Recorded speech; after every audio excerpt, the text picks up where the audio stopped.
Matius 19 ayat 1-12. Perceraian. Setelah Yesus mengakhiri perkataan itu, berangkatlah ia dari Galilea dan tiba di daerah Yudea yang di seberang sungai Yordan. Orang banyak berbondong-bondong mengikuti dia dan ia pun menyembuhkan mereka di sana. Lalu datanglah orang-orang Farisi kepadanya untuk mencobai dia. Mereka bertanya, apakah diperbolehkan orang menceraikan istrinya dengan alasan apa saja? Jawab Yesus, tidakkah kamu baca bahwa Ia yang menciptakan manusia sejak semula menjadikan mereka laki-laki dan perempuan? Lagi pula Ia berfirman, karena itu laki-laki akan meninggalkan ayah dan ibunya dan bersatu dengan istrinya sehingga keduanya itu menjadi satu daging. Demikianlah mereka bukan dua lagi, melainkan satu. Karena itu apa yang telah dipersatukan Allah tidak boleh diceraikan manusia. Kata mereka kepadanya, jika demikian, apakah sebabnya Musa memerintahkan untuk memberikan surat cerai jika ia menceraikan istrinya?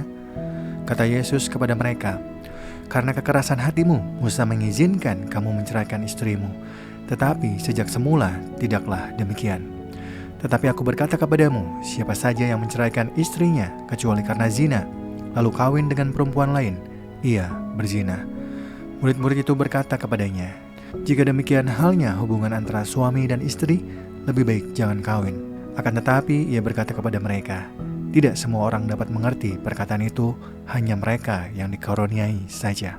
Ada orang yang tidak dapat kawin karena ia memang lahir demikian dari rahim ibunya, dan ada orang yang dijadikan demikian oleh orang lain, dan ada orang yang membuat dirinya demikian atas kemauannya sendiri oleh karena kerajaan surga. Siapa yang dapat mengerti, hendaklah ia mengerti. Matius 19 ayat 13-15. Yesus memberkati anak-anak. Lalu orang membawa anak-anak kecil kepada Yesus supaya ia meletakkan tangannya di atas mereka dan mendoakan mereka. Akan tetapi murid-muridnya memarahi orang-orang itu. Tetapi Yesus berkata, biarkanlah anak-anak itu, janganlah menghalang-halangi mereka datang kepadaku, sebab orang yang seperti itulah yang punya kerajaan surga. Lalu ia meletakkan tangannya di atas mereka dan kemudian ia berangkat dari situ. Matius 19 ayat 16-26. Orang muda yang kaya. Ada seseorang datang kepada Yesus dan berkata, Guru, perbuatan baik apakah yang harus kuperbuat untuk memperoleh hidup yang kekal? Jawab Yesus, apakah sebabnya engkau bertanya kepadaku tentang apa yang baik? Hanya satu yang baik. Tetapi jikalau engkau ingin masuk ke dalam hidup, turutilah segala perintah Allah.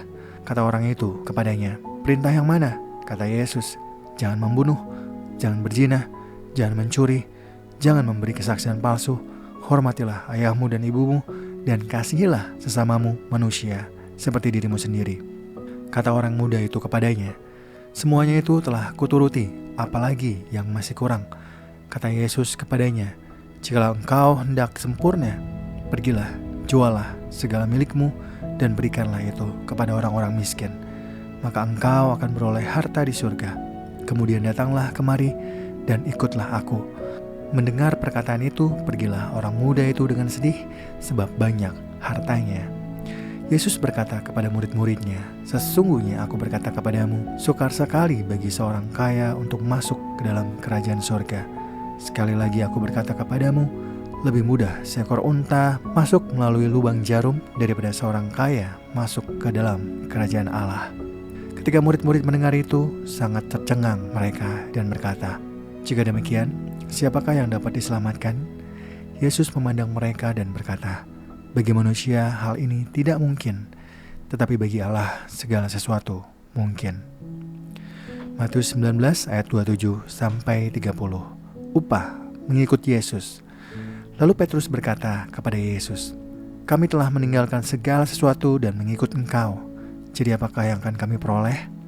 Kata Yesus kepada mereka, sesungguhnya aku berkata kepadamu, pada waktu penciptaan kembali, apabila anak manusia bersemayam di tahta kemuliaannya, kamu yang telah mengikut aku akan duduk di atas 12 tahta untuk menghakimi ke-12 suku Israel.